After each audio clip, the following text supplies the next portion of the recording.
From fabulous Las Vegas, Nevada, this is Pod Therapy. Real people, real problems, real therapists, and in today's episode, a real live belt and suspenders lawyer. Welcome, Andrew Torrez, officially the first and only lawyer ever to appear on Pod Therapy and co-host of Opening Arguments, Jim's favorite podcast. Andrew, thank you so much for being on the show. I'm so excited to have you. Oh, Jim, thank you so much for inviting me. I am a big fan of the show, and I appreciate the kind words. That's you can't see it, but I'm blushing here. So thank you. Well, I highly doubt it, but you're generous, sir. So for the listeners who don't already know, shame on you. Opening Arguments is the best legal podcast that I have ever heard. And, you know, a lot of legal podcasts can get in there and be really detailed and sometimes be really boring. This podcast, Opening Arguments, is not only entertaining, it is incredibly informative. Andrew, I don't know when you find time to run your practice and see your clients, because every episode is so rich, and Thomas is always teasing you like, Andrew, we got to move on, you know, you got a lot more to cover. And man, how much time do you put in to researching for your show?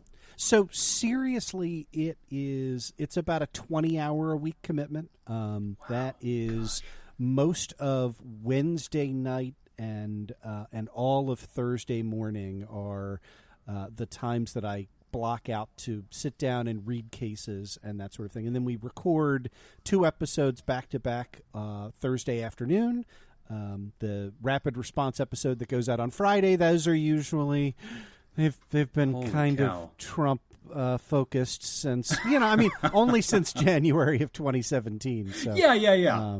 And then well, hopefully it comes to an end soon and we can get back to baseball law. I'm very passionate about baseball law, but no, I mean, like the show started in August of 2016, and we, kind of had this high-minded idea that we wanted to do, kind of like an online law school, right? It's why we do Thomas Takes the Bar Exam at the end, and the idea is to demystify talking about the law. It would be weird to, right, do an episode and explain, well, this is what a subpoena is, right?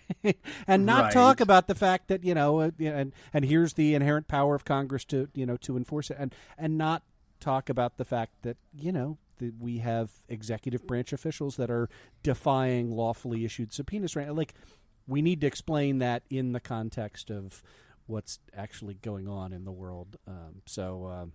Absolutely. One of the things I was telling my co-host Nick as I was trying to explain what Opening Arguments is, I said, it's one part law show, it's one part, political show, and it's one part the prophetic abilities of The Simpsons. You guys have been calling stuff left and right. You guys have become a national sensation whenever you called the Stormy Daniels legal defense and predicted well in advance exactly methodically what it was going to force the Trump team to do. And ultimately, that did unfold into the conviction of Michael Cohen and all these other things. And then more recently, you also called way in advance, and I was just tweeting about this. I remember back in February, Andrew, you called the Alabama abortion law almost exactly as it ended up being written, because you expected it to go all the way to the Supreme Court, and that was the point, is that they were looking for an opportunity to have something just like this go back up to a very friendly Supreme Court for conservative justices. You guys have you have an incredible crystal ball, man. Whatever you're using, you need to share it. Well, you're very kind. That's what 80 hours of research will get you, Jim.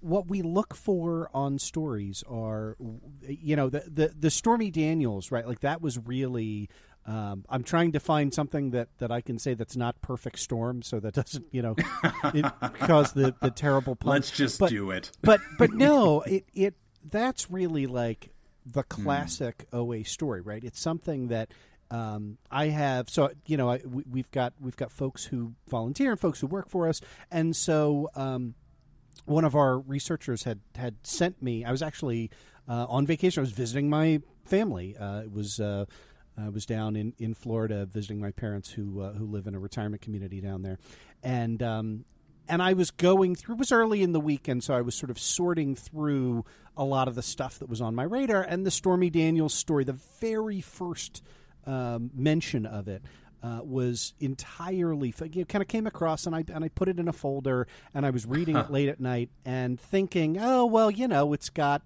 a legal angle, it's got the little titillating angle, that sort of thing, and everybody was talking about, is this thing going to be enforceable because there isn't a signature on it, right? I mean, and as I'm reading it, I realized, oh, this is, nobody understands that the real issue here is not at all about the signature and who's but is the fact that this is being called a non-disclosure agreement when this is a settlement agreement, right? And wow. And the distinction between those two, right? And a non-disclosure agreement is what you have someone sign when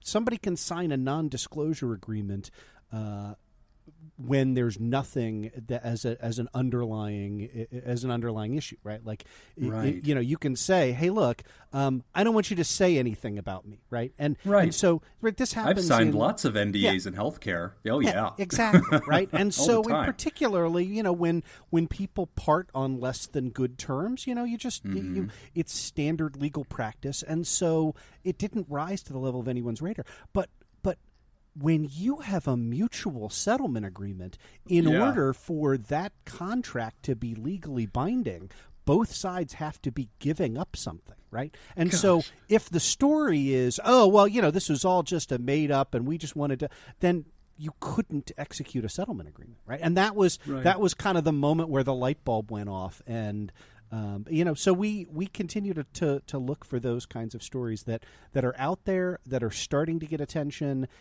that are being misreported, and to just kind of find the one little simple answer of, hey, look, here's what they're missing, and here's how you can be out in front of it. So you guys have caught so many things, and I got a lot of fatigue with political news, and then you have your political shows that advocate for a more progressive view, things like Pod Save America, which I really enjoyed, and then I kind of got burned out. It was a little fatiguey.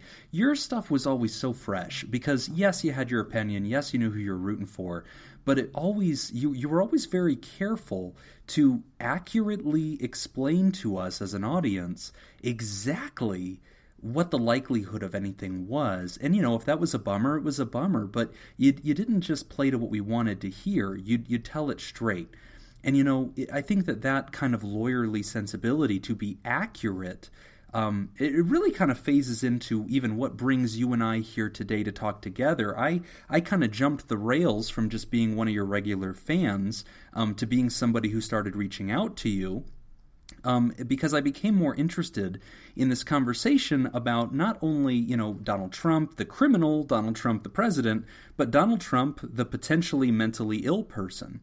And there became this debate in my profession that's kind of spilled onto the national stage, which is, should a shrink, should a psychotherapist or some kind of licensed mental health provider, should that person be allowed to diagnose a professional politician, somebody who's been elected in office? And it's been a very interesting debate that's happening here in the present.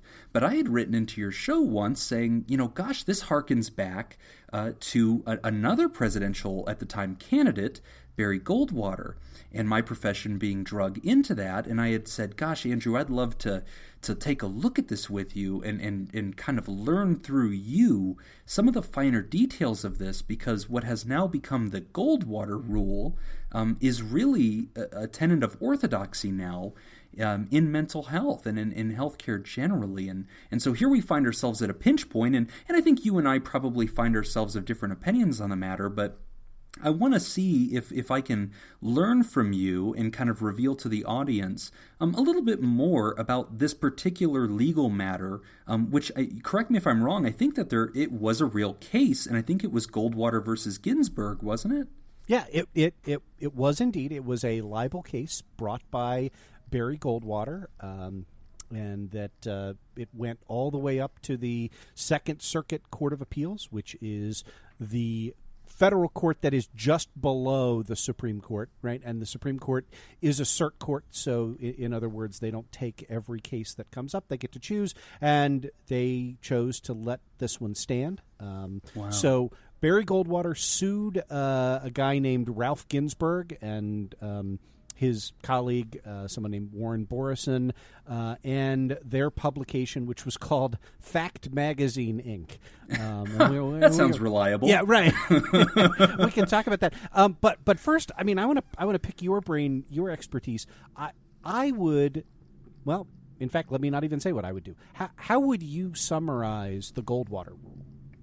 Okay, so being a non-legal expert, the way that we generally are taught to understand it, and just kind of from my own cursory reading, what you have in this case is a politician, Barry Goldwater, running for president, and psychiatrists at the time, about 1,000 of them, answer a survey sent out by Fact Magazine that speaks to, do you think that Barry Goldwater is mentally fit for office?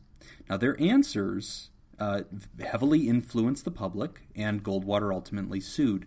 In reaction, the American Psychiatric Association and the American Psychological Association issued a basic rule that said to us as practitioners, you do not diagnose a public figure or anybody that you have not personally evaluated.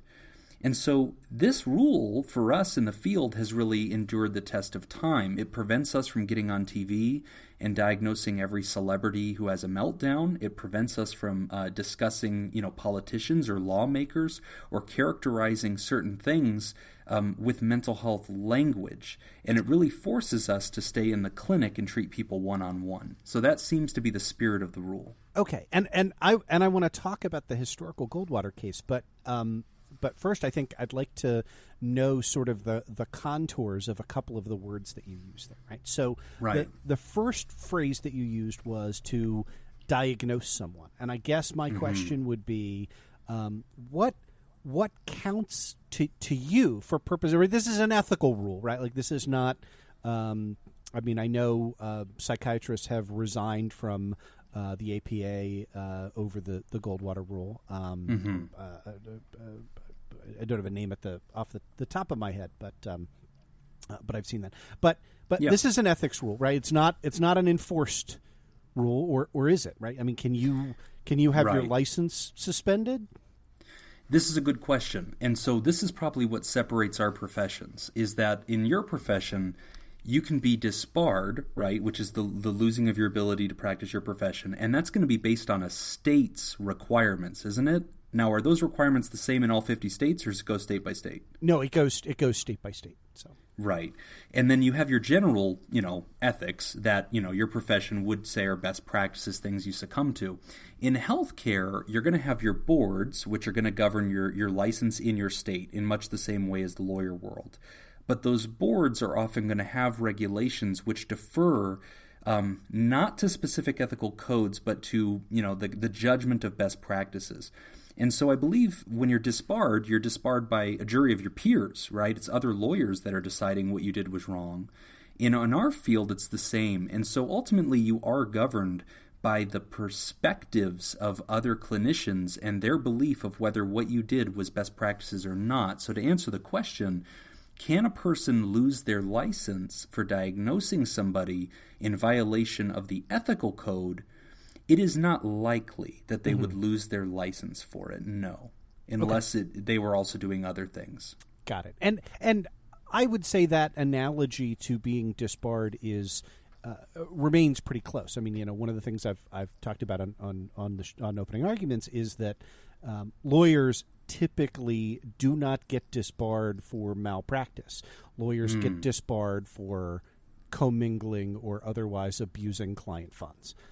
Right. And that's, there are exceptions. For example, we just saw with Paul Manafort got disbarred for crimes of moral turpitude. So, there are extreme limits, but I would say the same thing, right? Like that lawyers who violate a particular ethics rule or fail to live up to best practices, that standing alone probably isn't enough to get you disbarred. But went down a rabbit trail. I apologize. Let's go back. What counts? First question for me to you. What counts as a diagnosis? And let me put an example on it. If you say, "Boy, Donald Trump seems like he's nuts," right? Like is that right? How precise do you have to be with your what counts as rendering a diagnosis? So generally speaking, and this is where it gets a little tricky, because if you ask most clinicians, our answer is going to include the way you arrived at those words, not just the words you chose to use, but the method you arrived at them with.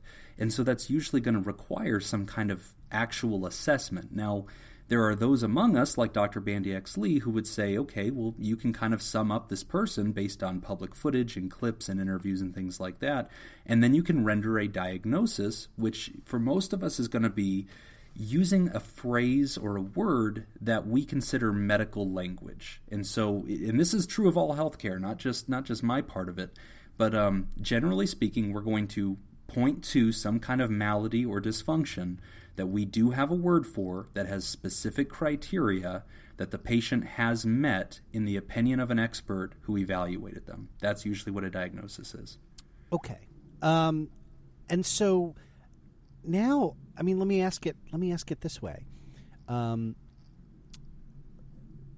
of us, I think, in our daily lives, where you have expertise, right?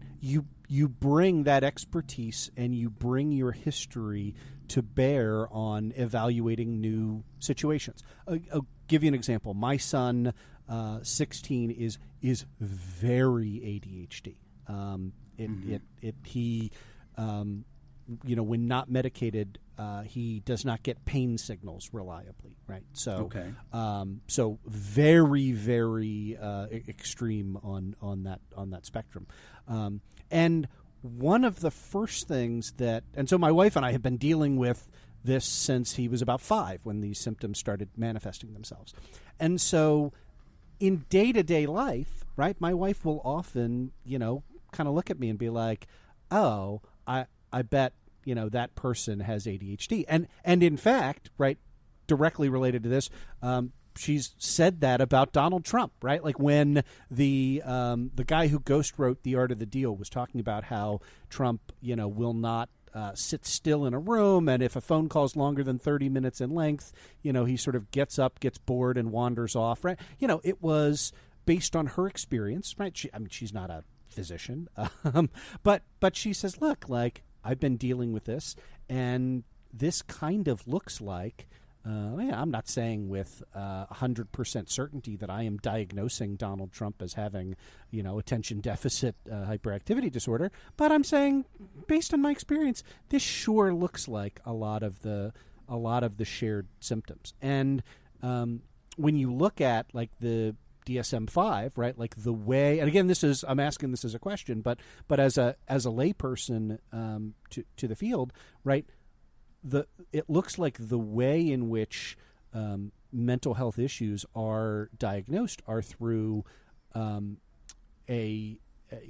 be like 12 potential symptoms, and it will say, and if somebody is physically displaying 8 of these, then that is typically rises to the level of us rendering a diagnosis or something like that. So put all of that together. I guess the first question would be, do you find that you have that intuitions, right? Like if you're kind of wandering around or, watching someone on TV, not the president, right? But, a crowd or, you're at a party or something like that. Sure. Do you bring your expertise and history to bear? And, let me go with that one first. So I think the question there is, when I'm out in the wild, if I encounter somebody who my brain detects and I look at that person and think, oh, this is probably somebody who has autism spectrum disorder or something else more specific. Right. Would I acknowledge that in my own mind is the question, is am I able to detect that in the wild? Right. Yes, okay. I am. And so then I guess the question that naturally follows from that is there something would you extend the Goldwater rule to a more general proposition, something that says, okay, you've recognized in your mind, well, I am interacting with this person. They look like they're on the autism spectrum. I wouldn't say I'm going to put 100% confidence interval on it because they're not my patient. I'm not diagnosing them in a formal sort of way. But yeah, I'm pretty confident with my judgment on this because I'm a professional. I've been doing this for a long time. Is that also ethically wrong in your view, or does it transform because of the public character of the president as opposed to just guy in a bar? I think it's a good question. And I think that this is where, I can see where it kind of conflates on a couple of different levels. If I'm able to detect a person's weaknesses or their medical issues, it is considered improper and really unethical for me to discuss that situation with anybody anywhere, unless I'm discussing it with another medical colleague for the purposes of training or education. If I met, a child, a 16-year-old who had ADHD, and then I went around blabbing about, that kid that delivers the newspaper to me definitely has this issue, I know I'm a shrink, that's considered unethical. And it really comes down to the Hippocratic Oath, which is I should do no harm, and in no way does this person stand to benefit from me talking about them in this way. I could potentially harm them. Okay, so I agree. I'm 100% on board. But let me make the hypothetical more difficult. You have a close friend, and you and she have been friends for a long time, and she introduces you to the guy that she's dating, and you meet the guy, and you say, "Boy, this guy seems like he has all of the standard symptoms of kind of classic narcissism, right?" And I know, as a professional, that could be really devastating for my friend to be caught up in a relationship with somebody who's a narcissist, right? Like those people, tend to be. I don't want to. I'm not going to opine here on your profession, but Sure. So now, would you feel ethically? Because I obviously totally get the Hippocratic Oath issue, but. Mm-hmm. Would you feel appropriate to pull your friend aside and go, "Hey, look, you introduced me to Bob, and I got to tell you, Bob raises a lot of red flags for me." Is that unethical? I'll be completely honest with you, and this is not me being evasive, though your son and I have in common that we are both high school debate champions. So this cross-examination is doing very good. But I'll tell you this, I did not mean to be evasive and dodge the question on this, but honestly, with all of my heart, the correct and normal response from at least this clinician, and there's a lot of us and we do different things, I would pull my friend aside and say, "So, tell me about what you see in John. What do you like about him?" And I would take a look at it from that angle. And here's the reason why, specifically and writ large, we can use this in a micro way or a macro way. Let's give the woman the name Jessica, and let's give the guy the name John. If I said, "Jessica, we need to talk. John has a mental illness, and that mental illness makes him dangerous for you, because anybody who has mental illness is dangerous. And you're part of the regular public, and he's part of the sick, unwell public. And the two should not intermingle, because I think I like you a lot, and I don't want to see you suffer. And anybody who associates with the mentally ill will suffer." Now, that's dangerous for Jessica. It's misinforming. It's also academically dishonest in my profession. It's not true. We don't believe those things. And it would also misinform the public if I did that in a more generalized way, like warned them and said, "Hey, Donald Trump is this dangerous guy because he's specifically mentally ill. And because of that one specific thing, you should vote against him or you should run." Because what I'm doing essentially, Andrew, and let's take it all the way to Donald Trump, we can jump out of the anecdote, is if I say the reason you should not support Donald Trump is because he is a mentally ill person, I'm not indicting Donald Trump, I'm indicting the mentally ill. And I'm asking you, the public, to fear those who suffer from a mental illness, and because they are inadequate or incapable or infirm, they, and therefore Donald, should not be in charge.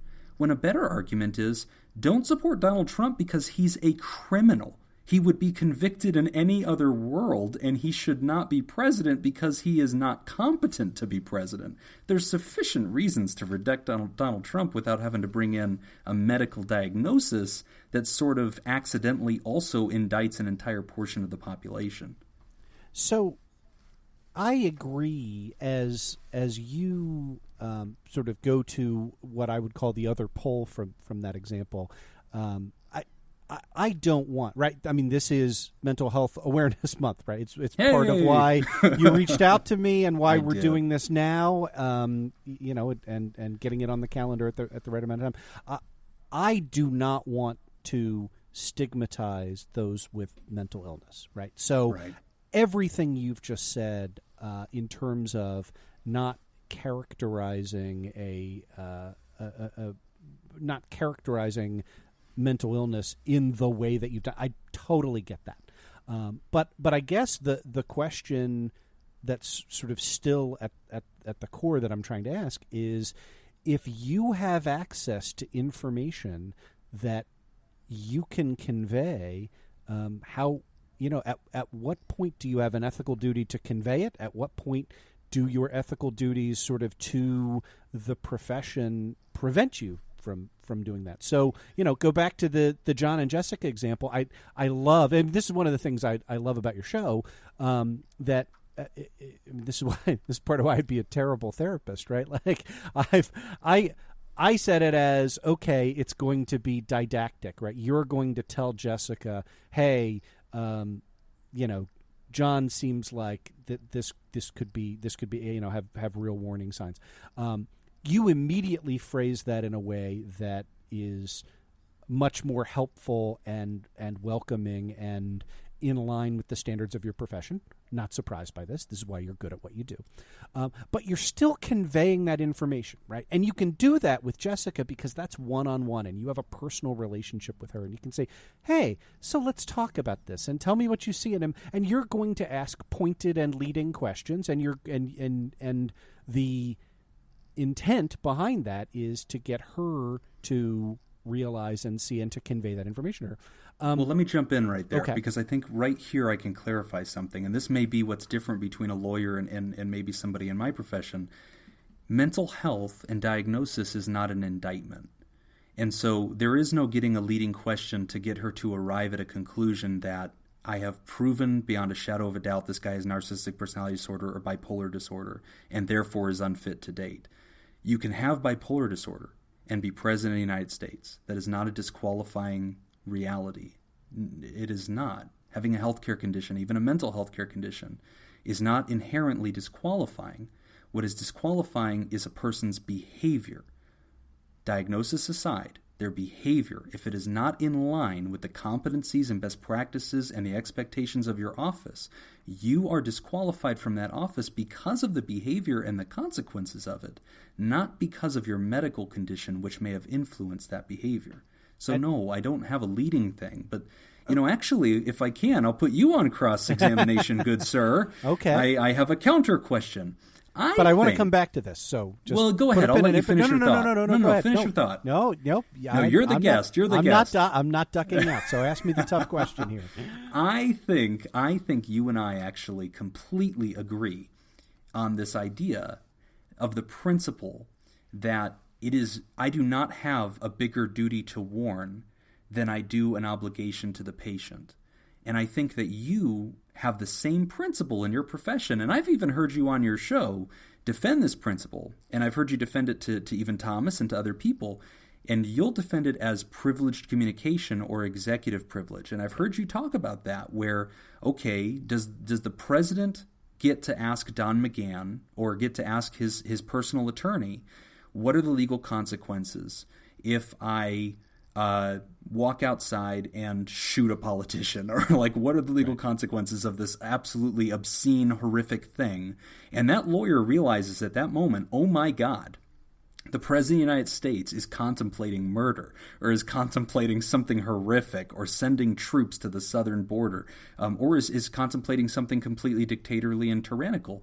And I believe, and I might be wrong, and I want your impression on this, I think your answer would be, no, it is actually in the best interest of all law everywhere and in perpetuity, and the best interest of the office of the presidency, that the president have confidence to be able to ask any question of his lawyers without fear that they're going to walk outside and warn the public about what he asked. Yeah, no, it's. I suspected that might be the question you were posing. I thought you might be even more pointed. So let me say it. Let me say it like this.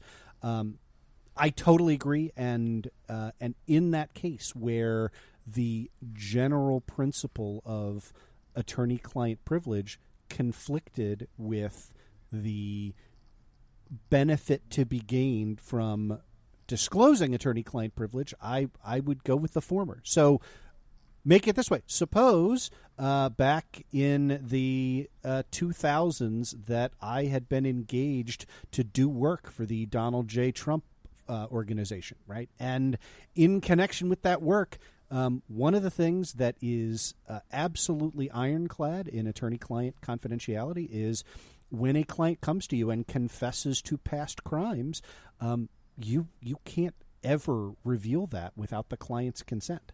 And so Trump comes to me, right? He's hired me to do this. And then in the context of that representation, he says, oh, yeah, well, we got to tread lightly here because, I killed a guy in 1997. Right? No, seriously, right? Like, right.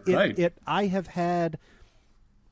have not had a client tell me that they killed a guy in 1997, but I have had similar unexpected revelations, right? And what I always use with my clients, I guess this betrays my age a little bit, but I will tell them, hey, look, you can tell me you were the second shooter on the grassy knoll, and I can't. Like, it would be amazing, right? It's going to be hard, but for the rest of my life, I have to sit on that, right? So Donald Trump comes to me and in furtherance of seeking legal advice, confesses to past crimes. Then he runs for office.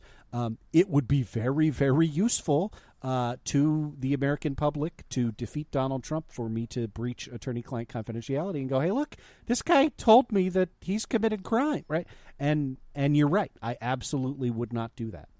It's an interesting thing. I often talk to my clients when I first meet them, and we go over HIPAA, we go over confidentiality, and we talk about their protections and how I'm never going to, use anything against them. And there's a saying that sometimes we'll use in a cheeky way, whenever we're challenging somebody to tell us the truth and stop dancing around something, we'll say, hey, there's two people in your life you never lie to, your shrink and your lawyer. Yeah. and I think it's interesting that we're able to say that. Sometimes I'll also include your tailor. It's like you're only hurting yourself. Right. Let the tailor know the truth. But it's interesting because in both of our professions, what I think I hear you saying in that, Andrew, is when you look at the consequences to law itself and the general, because I've heard you talk about this on the show, I've really admired this point.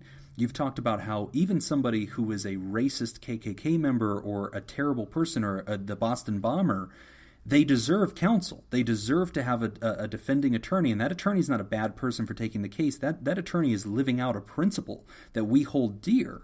And so I know that you very much understand and appreciate the principle of what having a legal defense means and how that it's inherent to freedom, and it's really a constitutional guarantee. That goes back. That's a founding principle of our country, right? That is John Adams defending the redcoats who shot the kids during the Boston Massacre, right? And it's interesting because if you had knowledge that Donald Trump had conspired with the Russians, but he told you this when you were his contracted attorney, and now in the aftermath you're thinking, oh my God, Mueller missed it. I have it. I have the bullet. I know. And then you too would feel that conflict of duty to warn versus the damage I could potentially do to all humans in our country, whoever might seek the profession of law. And at some point, even though duty to warn affects 330 million Americans who currently live here and billions more worldwide in a very real sense, there is another part of you that would feel that conflict of, but what about the very principle itself of law and the ability of a person to trust that their lawyer will not sell them out?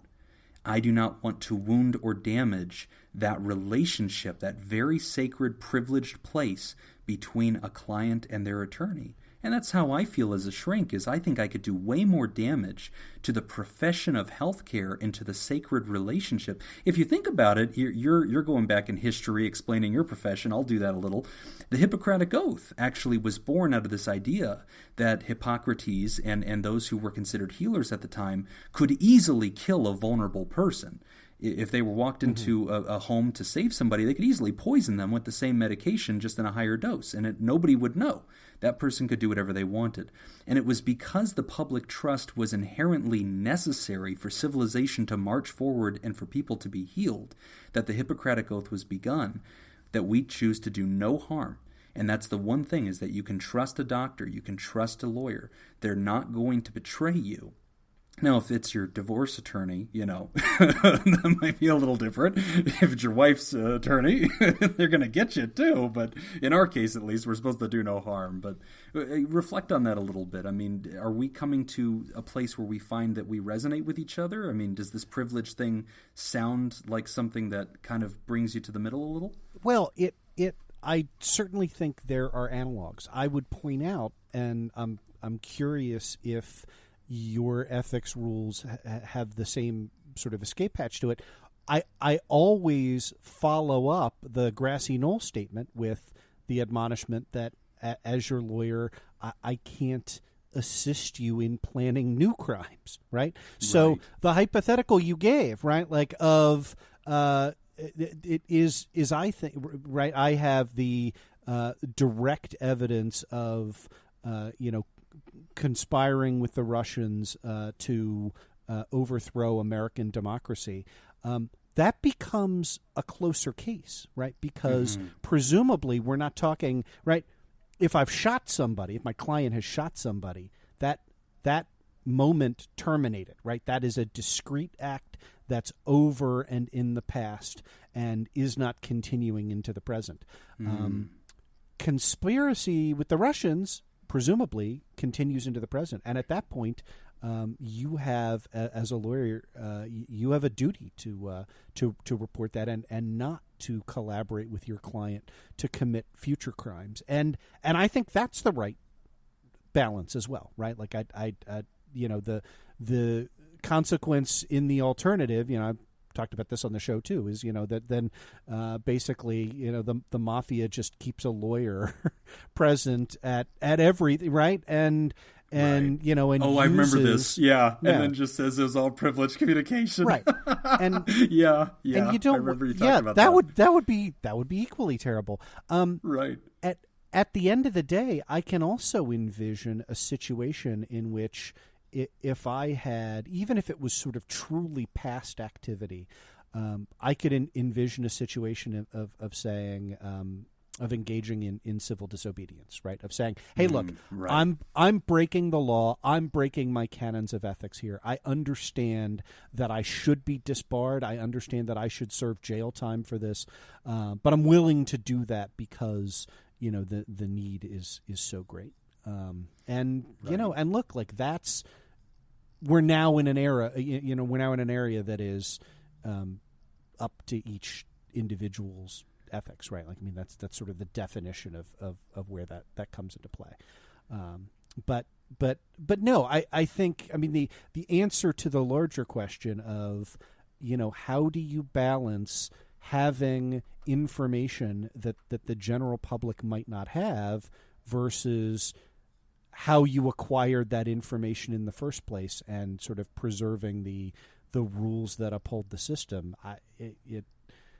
That's why professions need codes of ethics, right? Right. It's incredibly complicated. And one of the things I like about it is the way you phrase that.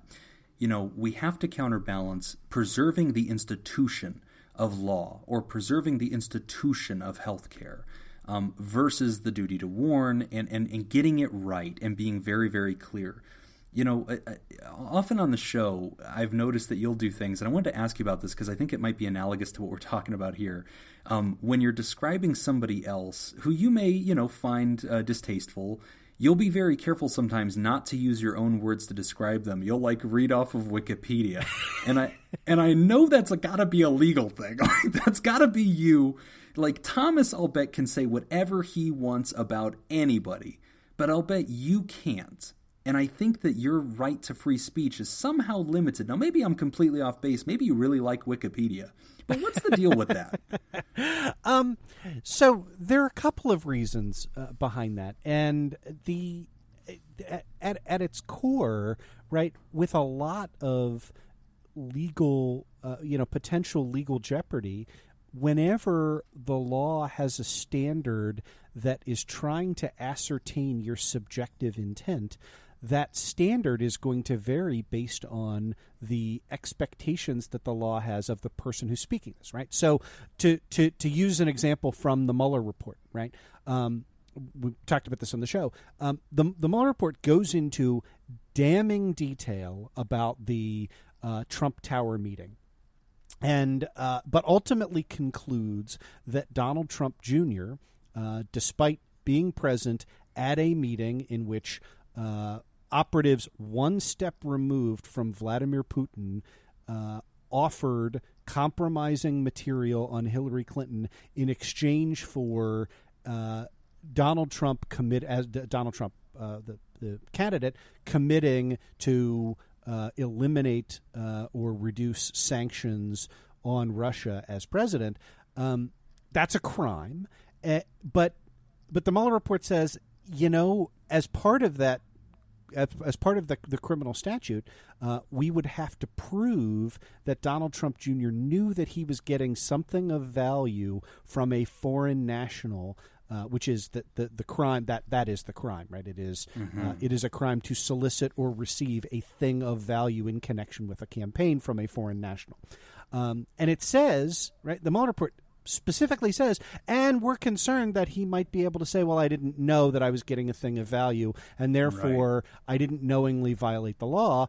And then the next sentence is really, really telling, because the next sentence says, had it been Paul Manafort, right, a long-standing campaign operative, we would have had no problems concluding that he was aware that this was a criminal violation of the election laws. But there's no evidence that Paul Manafort had anything to do with the Trump Tower meeting, which, again, I think is true. Right. So that principle does apply in the way that you've said it, right?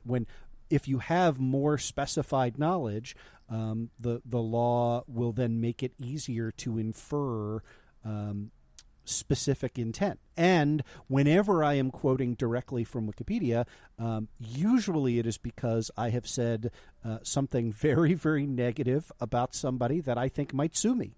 And this actually gets us into the original Goldwater case because as we've talked about on the show, the standard for proving defamation against a public figure is very, very high, right? It is the New York Times versus Sullivan rule. It is, you must show not only that the statement that you've said is false, but that it was made with either knowing falsity or with reckless disregard for the truth. Right? That's the standard if I'm going to libel a public figure. And everybody I talk about on the show is a public figure. Right. At least in the context of what you're doing. And so when I quote from Wikipedia, what I am saying is, hey, look, I cannot possibly have recklessly disregarded whether this statement is true or not, because I went and did research, and I went onto Wikipedia, and other people are saying this in a forum that is constantly vetted. So how can you possibly say that that is reckless disregard for the truth? And that is, in fact, right, the sort of answer to my motion to dismiss a defamation lawsuit, because a lot of the people that I about whom I pull no punches are serial litigators, right? I've done several episodes about professional litigation troll Larry Klayman, right? And he's a serial abuser of the litigation process, and I can back that up, right? He has been sanctioned by multiple courts for abusing the litigation process.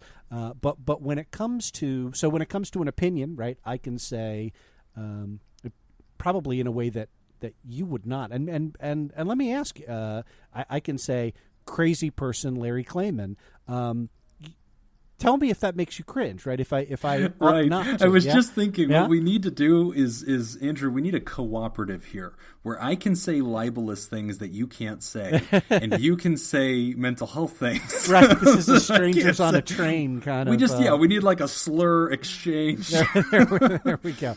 But that's well said. That I see your point there, where because you are a lawyer, because you know better, and I'm glad you brought up Paul Manafort.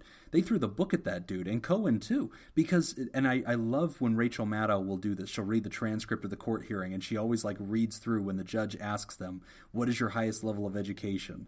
And they're like Juris Doctorate, and you can just almost hear the air leave the room, like like any hope that Paul had just died, like because he just acknowledged he knows better, and like he's dead to rights, and that's with great power does come great responsibility. And on that note, as I quote Spider-Man, one of the things I wanted to bring up with you is one of the things that makes my profession uniquely different.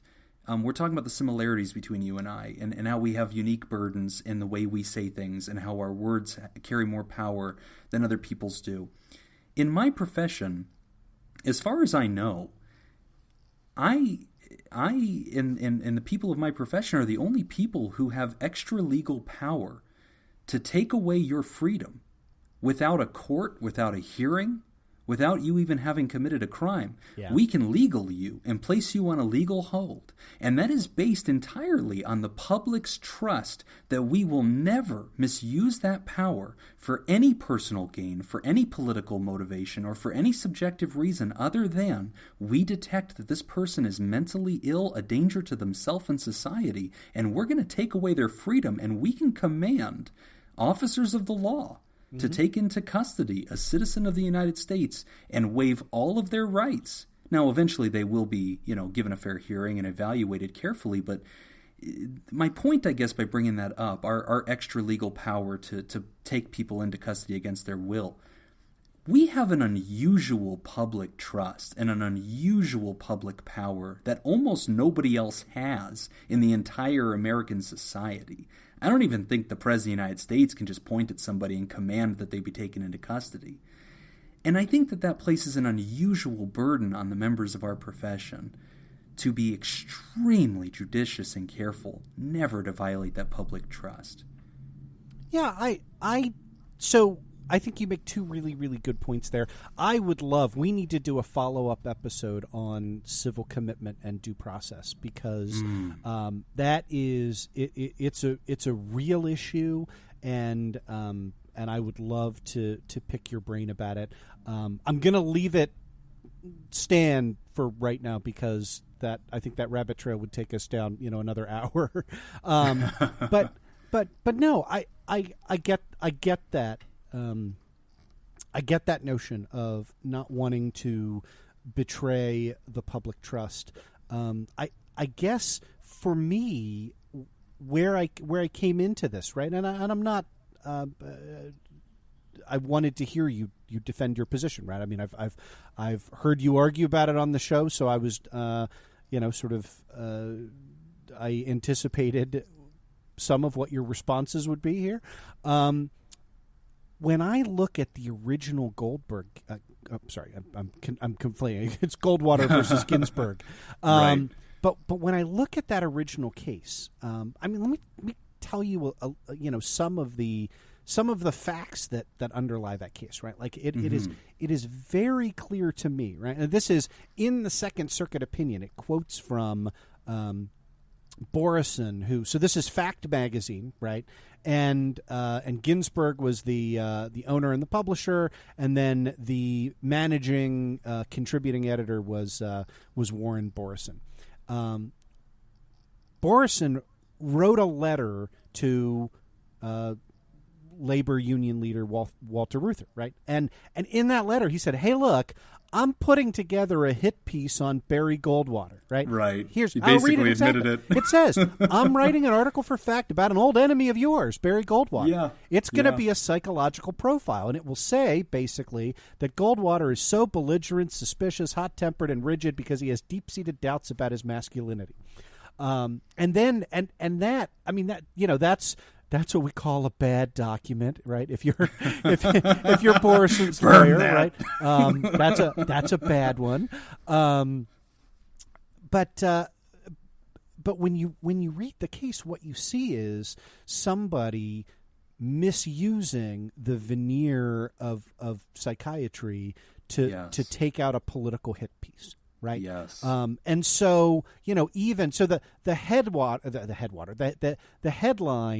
on in Fact Magazine was 1,189 psychiatrists say Goldwater is psychologically unfit to be president, right? Right. And what the lawsuit shows, and by the way, the lawsuit was a defamation lawsuit under the New York Times v. Sullivan standard that Goldwater won, right? So he did win it. Yeah, he got nominal damages of $1, but then he got punitive damages of $25,000 and $50,000 respectively against each of the two defendants. Which is $50 trillion by today's standards. Yeah, right. Give or take, but I think your math is basically correct there. I do psychology. I don't do math. But so if in order to meet that New York Times v. Sullivan standard, right? Like I just said, you had to be aware that either what you were saying was false or recklessly disregard whether it was true or not. So the case goes through how this rose to that level. So to get the 1,189 number, what they did was they sent out a questionnaire to over 12,000 psychiatrists, right? And that just had a single question on it, right?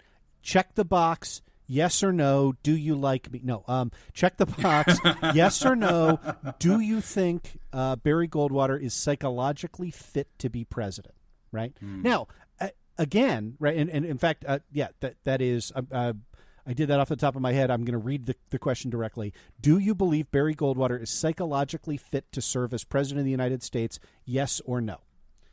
So already, right, I could see a psychiatrist answering that without thinking they were giving a diagnosis, right? I mean, that's a pretty straightforward question. Just an opinion. But even then, they sent it to over 12,000. 10,000 of those folks just threw it away. Right. 2,400. We don't read mail. 2,400 responded. And of those 2,400, 571 said, I don't know enough about Senator Goldwater to answer that question. 657 said yes. 1,189 said no. Okay. So that showed that, I mean, the way I would interpret that as a lawyer, as a student of political science is, okay, there was like once you kind of, most people said, not going to answer that. Of the ones who did answer it, there was probably a 2-to-1 preference for Lyndon Johnson over Barry Goldwater. And in fact, the contemporaneous evidence shows that in professions like psychiatry, in highly educated professions, there was a 2-to-1 or greater preference for Lyndon Johnson over the Republican candidate in 1964. This is not surprising. Lyndon Johnson won, an overwhelming landslide, the largest Democratic landslide in landslide Lyndon. Which, by the way, you know the original landslide Lyndon story, right? Yeah, it was a joke. It was at his expense. Yes, his first Senate election, I think 1956. He outright stole that election. Robert Caro's "The Path to Power" tells the story. It's such a great book. But yeah, he won by 87 votes, and they can prove that there were at least 200 fraudulent. They know that because there was a 700 that was turned into a 900. You can see the picture of the 7 made into a 9 with a circle drawn around it, right? Yes. So he and they called him Landslide Lyndon. And Landslide Lyndon. I mean, Lyndon Johnson went and introduced himself to folks in the Senate as, "Hi, I'm Landslide Lyndon." So he owned it. So it took brass ones. That's for sure. He's got one of my favorite quotes. I was actually a U.S. history teacher before I got into psychology, And there's I don't remember if this is apocryphal or not, but allegedly he was talking to some junior politician whose bill he had just massacred in some kind of format, and he said, "Sorry, son, I just wanted my unfair advantage." And, his point is like, there's no way that I'm going to fight fair. Like, if I can in any way steal, beg, borrow, I'm going to do it. But anyway, your point about, that trial, I think it makes it so well said. And I think what you're painting in that picture is, even in the results of the survey, the editors of this paper, and correct me if I'm wrong, but they seem to be deeply misrepresenting the data, right? Yes. Look, yeah, and right, and I haven't gotten into right. I mean, they edited letters together. They misattributed. They called. They used misleading answers on or misleading attributions to people who. Right, because almost all of the surveys that were returned anonymously. Well, the magazine published the more scathing ones of those as name withheld, right? Well, and name withheld, right, conveys something a lot different than I didn't put my name on this at all, right? And so, they edited certain responses together, and I mean, it was clear that it was dishonest. It was clear that it was a hit piece. And so what I wanted to explore, and again, I think we've done a good job with that in this conversation, is okay. I get that we don't want people to use the veneer of psychiatry to mask a political hit piece, right? And I think with Trump there is certainly some risk of that, right? The idea that I call Donald Trump a criminally insane game show host every episode, right?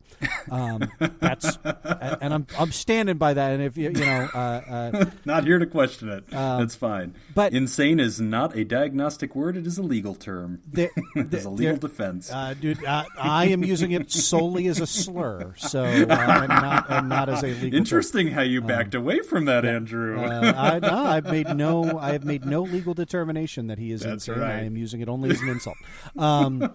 Let the record show. Yeah, so be. If I try and put the imprimatur of a professional on that, I agree. Right, there's something that doesn't sit right with me either. But I do think, and I think it's worth having the discussion. Like we had that with Trump there does seem to be, and I guess I would put it to you this way, right? Barry Goldwater had 40 years of public service before he ran for president, and another 20 years after he lost. And so, in my view, there was, if you want to draw a distinction, right? The whole the slur of, right, in your guts, he's nuts, right? That the idea, like I quoted, I quoted from the letter to Walter Reuther, that the idea was to say this guy is just unhinged. It's 1964. It's the height of the Cold War. He's going to get in. He's going to push the button. I can see why, in retrospect, that. That would make people uncomfortable. Oh, I get it. Donald Trump is somebody with zero public service, zero civic activity, right? His charities are criminal organizations. That's true. That is a legal conclusion, by the way. That is a fact. And is a fact. He has never done anything for anyone and he's 71 years old, and he was elected president. And so it seems like it is sort of even more acute in those circumstances to say, well, we don't have any idea how this person is going to react to the circumstances of the presidency. And so in those situations, I do want more information from the professionals who are able to tell me, well, look, people like this tend to react in this way in these kinds of circumstances, right? What do you think of that? I think that what I hear you saying there is I hear you saying, Jim, as a member of the public, having limited access to information about this fella, I would probably want somebody who has more information to share that. My argument back would be, I don't have more information than you. We have access to the same sets of facts, and the same things that scare you and make you feel that he's unqualified would be the same things that I would conclude. Now, I might feel tempted to use more mental health language to describe certain patterns that I see or whatever, but I wouldn't even feel confident rendering a diagnosis regarding any of those attributes, having not personally evaluated the man. And I think in the same way that we're unsatisfied with William Barr rendering a summary judgment, having not even evaluated the evidence. And we all look at that and go, dude, that's malpractice. You should be disbarred. You shouldn't even have the job. And I think that more dangerous than, it would be more dangerous, I guess, if we in the psychological community raised our voices not having access to all the information, than for us to sit silently and let society draw its conclusions based on the same visual information that we have. We have an expertise that only renders itself when we have full access to a human being to evaluate them. And it is a very nuanced trade. It is very hard to do from afar. It really requires a human interaction. Medicine is a science, yes. It is also an art, and we describe it as a practice. And it is because it has all these ethereal components to it that I know I don't feel comfortable rendering a diagnosis. And I think that the other thing that I'd want the public to understand, and when I think about Goldwater, the lesson from Goldwater to me is not the nuances of how libel works. The lesson of Goldwater to me is, if I ever give a member of the media or a politically motivated person the weapon of my credentials to use against their opponent, they will use them however they see fit, and I will have no control over how they wield that sword. That's a dangerous thing. It's dangerous if I diagnose Donald Trump and then somebody says, see, conservatives are psychopaths, and then there really is a sociopathic personality disorder member of the conservative coalition who really would kill people, and now they don't get help because they feel like, well, I'm not going to confirm the stereotype or whatever. I just see all of this as way too problematic for us to get involved in. Our powers, and I make myself sound all freaking deified here, but I just feel like our social responsibility is too great, and it's been abused in the past, and we just have to withhold that. No, I think that's really, really well said, and I think where you've drawn the line to say that part of the harm here is attaching the credential to the opinion, right? I mean, and you know, that's something that I try really hard not to do on the show, right? Like, I never ever want anybody to say, oh, is this constitutional? Well, Andrew's a lawyer and he said it's constitutional, therefore it is. Right? Like, I mean, don't take legal advice from a podcast. Right. Well, and it's why I don't ever answer the lightning round questions in 30 seconds, right? Like, it takes 45 They're minutes. nuanced. Because I want to walk you through, because right, like you rendering a diagnosis, right? When I say I'm confident that this is constitutional, what I mean is I'm 90% confident, right? Like, I'm 92%, right? Like, it means that I have put a very high probability on something, but that it doesn't mean that even in situations where I say I'm confident that it's X, sometimes that means, look, you could still write a defensible argument that it's not X, right? Sometimes you can't, right? Like the Jared Kushner rule, for example, right? It is 100% crystal clear that the Anti-Nepotism Act was meant to prohibit a president's family, including his son-in-law. It's explicitly defined in the statute, from serving in any capacity, right? And so, no, you can't have your son-in-law be White House chief of staff, even though you Right. got a lawyer to write it's okay if he doesn't take a salary. That Right. is nonsense, right? And so, Right. but with the exception, that's like when you drive past the sign that says speed limit 55 and you're going 78, right? Like right? There's no argument there. But by and large, there's always an argument, right? And so when I render an opinion, I'm rendering it with error bars around it, with in a probabilistic fashion, and I want you to know the thought process I used to get to that opinion. And I hear you saying what I think is something very similar, right? Which is, I don't want it to be my credentials trust me on the bottom line and therefore agree with what I've said. Right. And I'm wondering if there is a way then to sort of have that conversation and say, look, don't look to me to make a diagnosis of this person, right? The facts are they're out there. You can render your own opinion as well as I could, about this in a non-professional way, right? What does it say about somebody who, the person whom they hired to write a hagiography says that that person has little ability to comprehend what's going on around them, in conversations that last longer than 20 minutes. And actually, I'll jump in right there because that's a great point, and I want to zoom in on that quote. And this is where I think I want to push members of America and both of our audiences to think differently. If somebody says, what does it mean that the co-author of this book described him as having an inability to concentrate on conversations that last longer than 20 minutes? What does that mean? It means he's not qualified to make big decisions as the President of the United States. And you don't have to add another dot in that. It's A to B. What does that mean? It means he's unqualified. What does that mean? It means he can't concentrate. What does that mean? Concentration's important at this job. He can't do it. He shouldn't have the job. We don't have to take this scenic route where we go ahead and grab a diagnosis on the way there to put armor around that statement.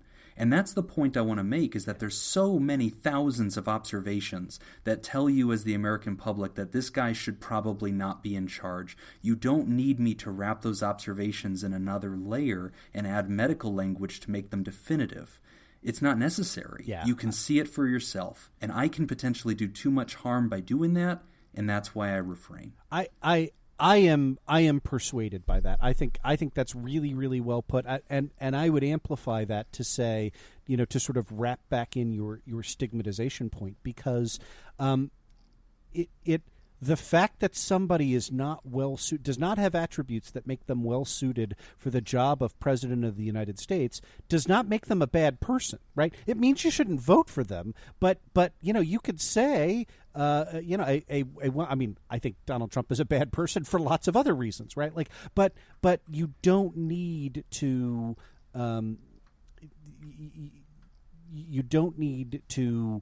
cast negative aspersions about Donald Trump that would then be attributed to a class of people, because the fact that he's ill-suited to be president, right? Like, I'm ill-suited to play center field, right? It'd be right because I'm 45 and I'm 5'7" and I'm overweight, right? Like, but that doesn't mean that I'm not well-suited for other tasks, right? So, and I it's think not that's an a really indictment on who you Yes. are, and I appreciate you meeting me in the middle on that. Yeah. As you and I have noted, and I appreciate you bringing this up earlier, it is hashtag Mental Health Awareness Month, which you have so graciously come onto our show to support that, and you guys have always been big proponents of protecting and defending populations of humans who are often overlooked or who are often victimized. You have stood up for gay and lesbian people, trans people. You and Thomas both have banged the drums louder than anybody when it comes to the ban in the military and demographics of humans that get taken advantage of or somehow are painted under a certain light that is just not accurate. A person is not is not disqualified from military service for being trans. They're disqualified from military service because their aim is terrible and they keep shooting, the other guy's targets. Yeah. Don't put that guy in the field. For that reason alone, it has nothing to do with anything else. And when it comes to mental health, I just want to really echo and amplify what you just said, which is, and this is the area I think we've come to agree together, what disqualifies a person from office or from any job is their competence and ability to perform the tasks expected of them, not their health. If Donald Trump goes home every night and cries himself to sleep because he is secretly depressed, that does not disqualify him from office. If he then makes a decision in a state of depression and says, you know what, who cares about the economy? Everything's going to fail anyway and the dollar's make-believe, and then the economy crashes, we should fire him for that action. That one. Yeah. Like, that's it. Fire him for that. He was unqualified to rule the economy. But what led to that, the background noise, all humans are susceptible to mental health. It includes too many of us for it to be a disqualifier, and it tends to push people away and stigmatize. And so, I'm just really encouraged and heartened by what you said, Andrew. I think that you nailed it on the head. Well, I appreciate the kind words. I was moved by your point on deterring individuals, the stigmatization point, right? Like if you say, all conservatives are psychopaths, like I want that conservative to get help, the treatment and the help that they need. That's right. And that is at the end of the day, I think that's what it's about, and I am persuaded. Yay! Yay! Good work. I got one. There you go. Don't tell anybody that. I'm telling everybody. Won this argument. Also, I recorded this whole conversation. I don't know if I was legally supposed to tell you that. I'm pretty sure that Nevada is a one-party consent state. So we have almost no laws here. It's just Wild West. We mostly just duel it out. There you go. And, libertarian paradise. Oh, my God. Yeah, we want to be. Jeez. But, Andrew, I cannot thank you enough. You and Thomas have been just such huge advocates. You guys have been very supportive this month, and you've been pointing people in the right direction. Coming on this show is a nod in that direction. You've been very gracious. It is very important to me that everybody listening to this understand that there is no shame in having any kind of mental health concern. That does not make you lesser of a human. You deserve health care, and it's okay to go ahead and get treatment. And, there's nothing wrong with that, and that's what Mental Health Awareness Month is all about. And what you guys are doing on Opening Arguments is great work. Everybody needs to check it out. Opening Arguments. You can get it anywhere you get podcasts. It's also one of the most happening Twitter accounts I've ever seen is at OpenArgs. It's my favorite. I follow everything you guys do. The only thing about you guys that is unacceptable is Thomas's blind allegiance to the San Jose Sharks. As a Vegas Golden Knight guy, that's unacceptable to me. And I've decided in my benevolence to overlook that. And I want you to know how hard it was that I still subscribe to the show despite that. I appreciate that. I mean, you guys are essentially arguing about soccer on ice. So, I mean, it's a challenge for me to get overly worked up about it. But I know you're a baseball guy. Who's your team? I've never heard you talk about it on the show. Who's your team? So my team is actually there are two teams that I root for right now. One, because of a professional relationship, is the Philadelphia Phillies. And but the team that I am a passionate, hardcore fan about is the Tampa Bay Rays. And, oh wow! You're a Rays fan. Yeah, very cool. I'm a Rays fan for a couple of reasons. Number one, because they need at least one, right? They need at least one fan. It is like the because of the structure of baseball, right? The being a fan of the Rays is like being a fan of the team that is playing the game on extra hard mode, right, with the difficulty turned all the way up. It's structurally, they're operating under conditions that no other team could operate on. It's heroic, really. It really, and so as a result, they are doing things and have continued to do things since Stu Sternberg bought the team back in 2002, 2003. No, I guess Sternberg bought the team in 2005. But in any event, in the mid-2000s, and they have done just really crazy cutting-edge stuff, which the baseball geek in me loves that. Also, I would take the Rays AAA team is in Durham, North Carolina, Bull Durham, right? Yeah. Which is not only an amazing place to see a game, but they do a baseball camp a couple of times every summer, and I had taken my son down there every year, sometimes twice per summer, from when he was 5 until when he was about 14 or 15. And unlike a lot of teams that like they would have the AAA players like working the camp, right? And the Rays. That's cool. The Rays have more AAA players come up to the majors, right, because of how it works than any other team. So, so my son got to meet all of these ball players, cool, right, when they were in AAA, and and so he just got this amazing experience of kids who then became big leaguers, 6 months later, and we would go and they would come over and chat with my son. And oh my gosh! So it was such a great and then how can you not root for those guys? So I love it. It's funny because I'm a Cubs fan. Okay, and I'm from Chicago, and so I've earned it. But it's funny because up until 2016, people were very kind to us. If I was at a bar watching a Cubs game, if I had a hat on, people pick up the tab. They'd come over and go, hey, 2010, guys would be like, hey, man, you got a safe place to go tonight? Are you okay? You got a friend?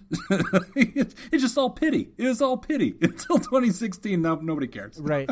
Well, we need to have a Joe Madden conversation. So, but that's going to be beyond the scope of this one, I think. But I think you're right. Yeah. But belt and suspenders lawyer Andrew Torrez, co-host of Opening Arguments, the best law podcast that you will ever find on the interwebs. Find it, subscribe to it, download it, patron it.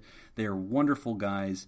Mr. Torrez, thank you so much for being my guest on Pod Therapy. You are a gentleman and a scholar, sir. Oh, I thank you so much for having me on. This was a lot of fun, and I'm not sure I deserve the high degree of the effusiveness of your praise, but I will take it. And thank you for the kind words. Yes. Thanks for coming on, sir. Yep.